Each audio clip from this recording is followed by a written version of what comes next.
Welcome back to part 3 of Against All Odds, my MS recovery story.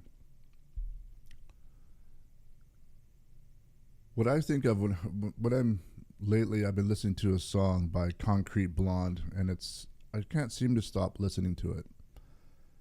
And I keep trying to figure out why is it resonating with me so much right now.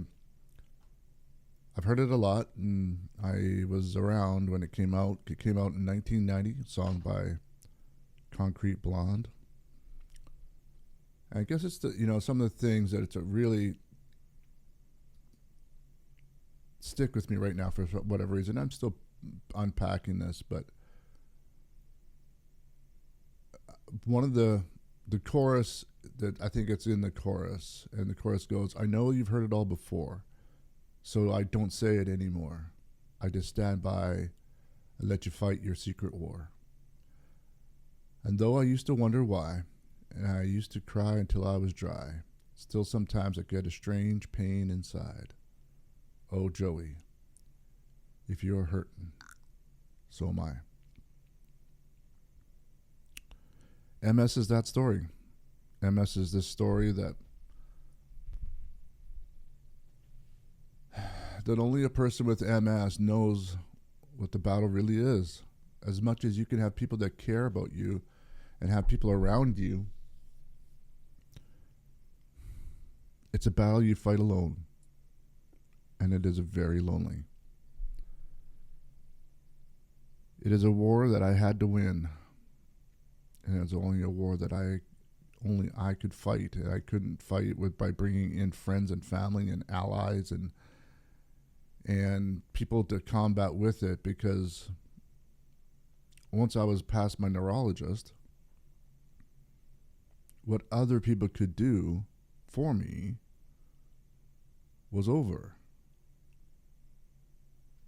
And that's what I was left with when I left my neurologist. I left that, pain, medication, and see you in a year, and we'll see how the medication is doing. And if the medication is not working, we'll put you on another one, so on and so on and so on.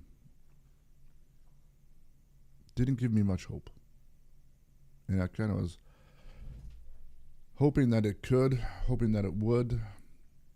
I didn't have a lot of hope that the neurologist was going to give me the news I wanted to hear, because I kind of got that from my MRI doctor saying that, well, you have MS and there's no cure.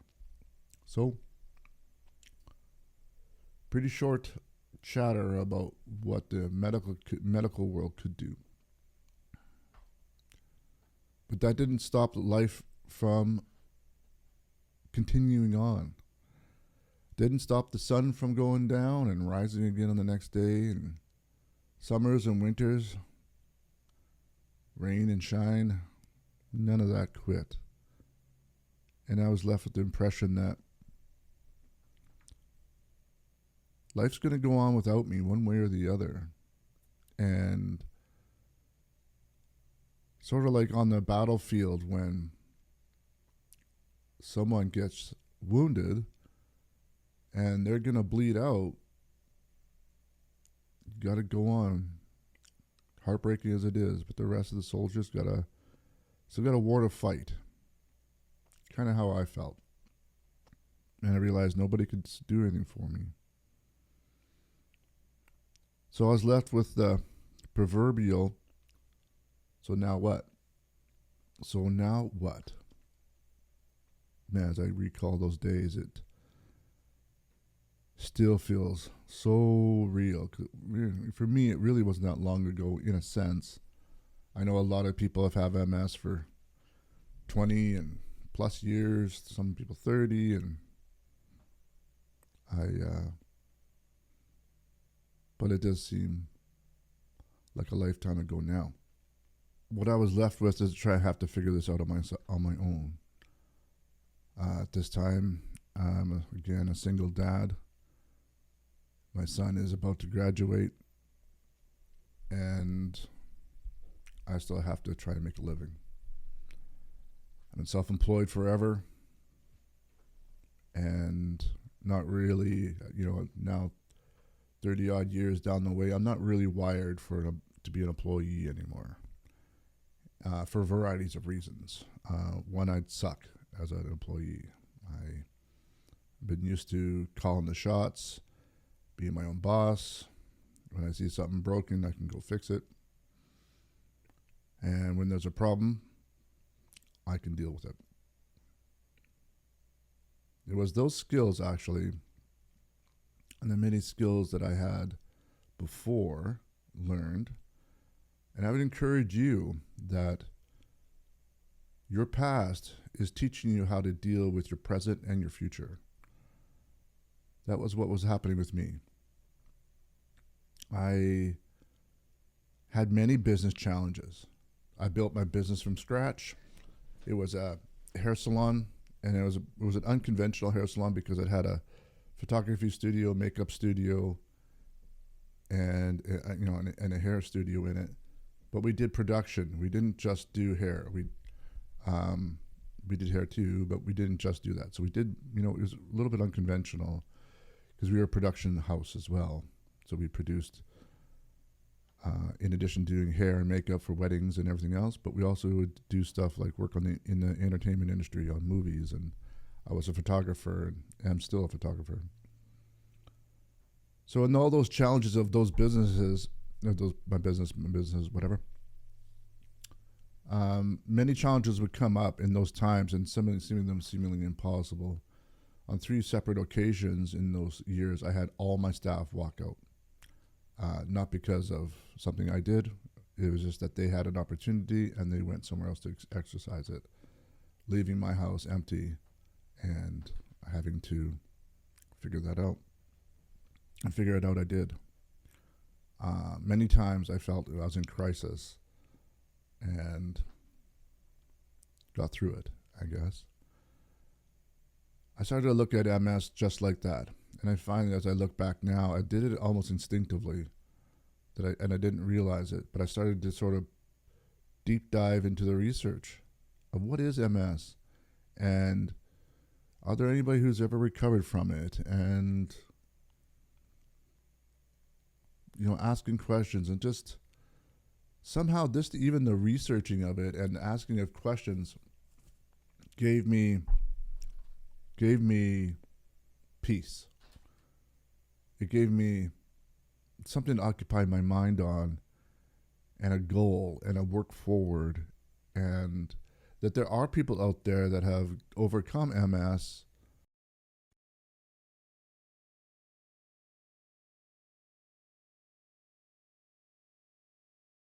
how did they get at it? What did they do? And I would go down and would lead to one rabbit trail after the other. Some of the rabbit trails would end up dead ends, and that's for sure. I can think of a couple that I went down, and one of them was, and I'll just say one of them was, it was the parasite angle on MS. Now, if you're someone out there who's gotten gains from parasites, I'm happy for you. I did the parasite cleanse, and I think I felt better, but I didn't fix my MS like some places out there sort of like to claim that it cures MS. It didn't cure me, and I have never met anybody in real life that it was actually cured. So that was one of the dead ends for me. But there were other things that did help, and there were other things that I would find that didn't cure my MS, but helped it, helped my overall health, helped move the needle from this sucks to this is a little bit better, or it's changed a little bit, or something, it moved the needle. Some of those things that were, and I would start with Bob Cafaro. If you really want to look up Bob Cafaro on YouTube, he does a great TED Talk. And I would watch that TED Talk regularly just for inspiration. And Bob Cafaro had MS worse than I did. And he recovered all with just sort of natural means. I don't think that Bob used meds at all. And he was a cellist for like the symphony or something like that. He was a big deal cellist. And he talks about his struggle. So if you ever want to get some hope, go talk to Bob. Go look up Bob Cafaro. So I found that diet and lifestyle helped a lot. First things I would start is increased my water. I went purely vegetarian. Vegetarian didn't work for me ultimately. And then I would start anything that sort of looked like it would work, I would start. I was in a lot of pain and a lot of discomfort and struggling with disabilities, but I just kept moving forward. And anything that looked like it might work, I started immediately. And none of the things I started in any way was life-threatening, nor, a lot of it was vitamins. A lot of it was supplements. Then I started, as I would go from one thing to the other thing, it would kind of make me think about other things. Like I found a correlation between stress and trauma and MS. So that led me down a trail as well of wondering, okay, so what's that about? And as a child, I have a lot of stress or a lot of trauma in my childhood. So that really caught my attention because that's something I know I have. I know that I have a very traumatic past. So I started sort of investigating PTSD and complex PTSD and started to unravel that and then working with my therapist at the time, she would ask me, well, like, what are your boundaries? What are your boundaries in life? And I looked at her almost like a cow at a new gate, and I said, boundaries? What are boundaries? Like, I didn't even know, what does that mean? Like, boundaries? Like, don't drink and drive, or like, don't speed through school zones, or what? Is that a boundary? And she said, no, that's not a boundary. Boundaries are things in your life that you just don't allow in your life, where certain behaviors aren't allowed in your world, or people can't talk to you in a certain way, or areas in your life where you're not okay with certain things, and that's like where you set a boundary for yourself. There can be a boundary for how you be treated, and it can be a boundary for how you treat yourself. And they can be adjusted on the daily, in the moment. And so I started to explore boundaries because I realized I had none. Not really. I was, because I was in the service industry, I guess, or I don't know. I was a terrible people pleaser. And I was always trying to make everyone else happy. And somehow in my headspace, I thought, well, if everyone else is happy, naturally, they'll make me happy. And then I found that didn't work. And you might be laughing to yourself. I certainly might be laughing to myself now too. It didn't work.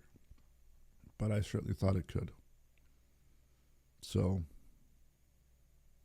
that was one of the many things. So like I said, I started going through all these stuff. Anything that would sort of look like it would work, I started. My son, this is now, I forget what year this is exactly, but my son would eventually graduate and he'd move out, and he's doing very well. And then in an attempt to sort of try and heal my physical self, I also had to heal my financial self too. I was struggling financially, and in some ways still am, but it's fixed. It's better. He would move out, and then I would,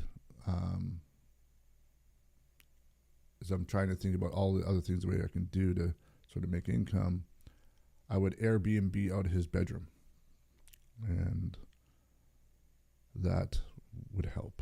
And I also took on a second job. I was also still doing hair, and I started doing hair out of my house.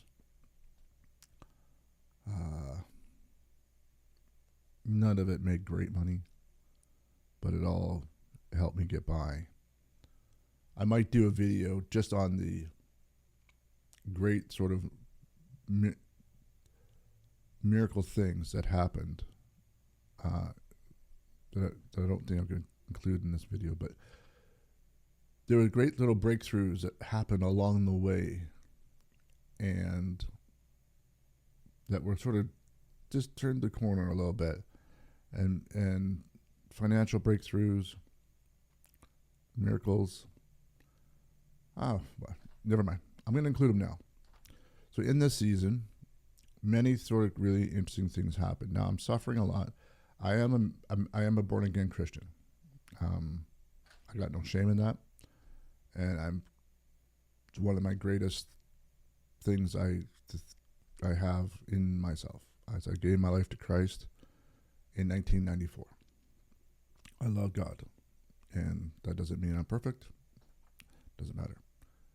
Anyway, I gave my life to Christ. So I felt that God was with me through this, even though it was hard. I never felt He abandoned me. And I had many sort of little breakthrough moments. Like around the time when I was diagnosed, I took on a second job as I was selling gas. I was selling natural gas to commercial companies. So I would set up their accounts, and they would get a deal on their gas or whatever. And so I would do this job, and the commissions were really great, provided you got them. So I would approach clients during the day, door knock, commercial places or whatever, and then when I got diagnosed, I had a whole bunch of commissions come in at once at the same time as I got diagnosed, and one sort of moment during this time, one of my commissions came in at $20,000 Canadian. So if you're in America, that's about $5. Just kidding, not really. Anyway, I got one of my commissions came in at that time with 20 grand. So, and I was exhausted all the time. It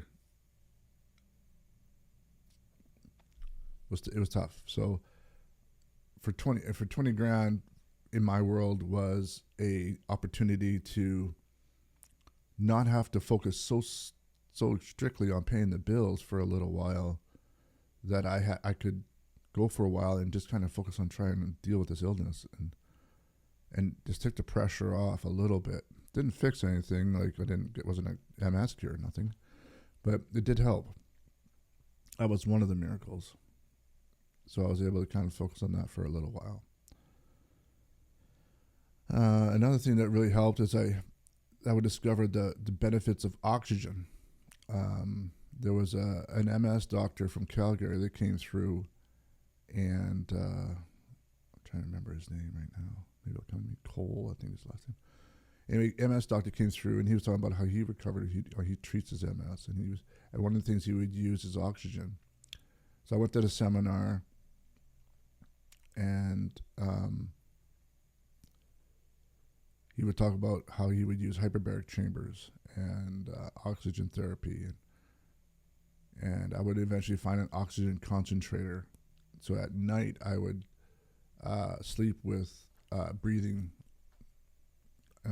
in an oxygen concentrator, and that helped too. Again, not a cure, just to help. Those are some of the things. I would investigate all the diets If you're looking out there and you're looking for diets, the popular, there's probably three, maybe two or three that really stand out, and they're all very similar. So I would kind of make a hybrid of all the diets, and all that helped. That moved the needle. So I started researching and everything else, and I would start looking at just anything that would help. And it was at this time I would get a client that, as I was doing her hair, she was from a town that's 2 hours from where I live, and where I was back in the area where I grew up. And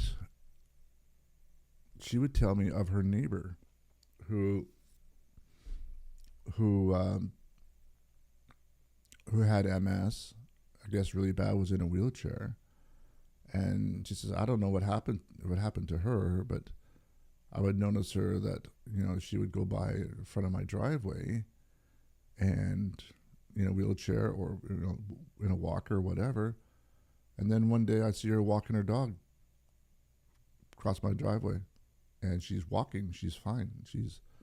I said, what?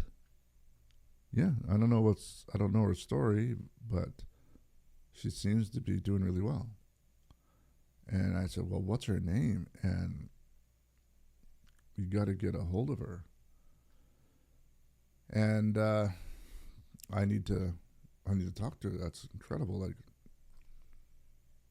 she said, yeah, I can do that. Sure. I know her well, and neighbor, obviously. And it was about that time. This is now 2020 somewhere. And this is about when COVID starts to come around. And so I said, well, I've got to get a hold of her.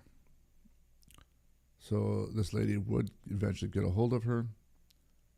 And she said that, yeah, she'd be very willing to share her story. And I would eventually meet her. And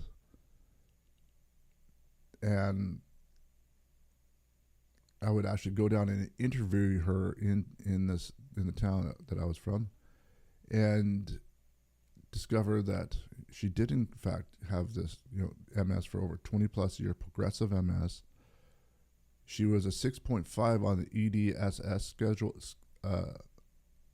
spectrum, and would get this treatment in India. Now, for those of you interested, I did do a videotape. I recorded the interview, and it's available for those who are interested. So I would go down and meet Linda, and then start to sort of investigate what she did. But then things would take a change again, as that year, my mom, who is the most special person in my life, would get a cancer diagnosis, and I would become her caregiver, and had to take care of her, which I was wholeheartedly happy to do. But then life changed again, as my mom now has this terminal illness, and now what to do about that. And then my story took another turn again. So that's where I'm going to leave it off for now, because that's just another video entirely, and I find it very difficult to talk about. So that's the end of part 3. What now? We'll leave you there. Come back in part 4, where I moved my mom into my house with me, and I help her with her last days.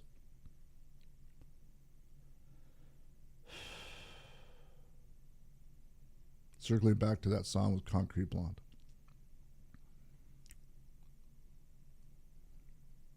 There's so much in that song that I relate to. The song sings about so many things. Go and listen to it. Many ways that it was me and my mom's relationship too, because I struggled a lot as a kid, and my mom was very supportive, and always my consummate hero, and rescued me a lot. But now I had to help her die, and die well. Anyway, I'll see you in part 4. Thanks.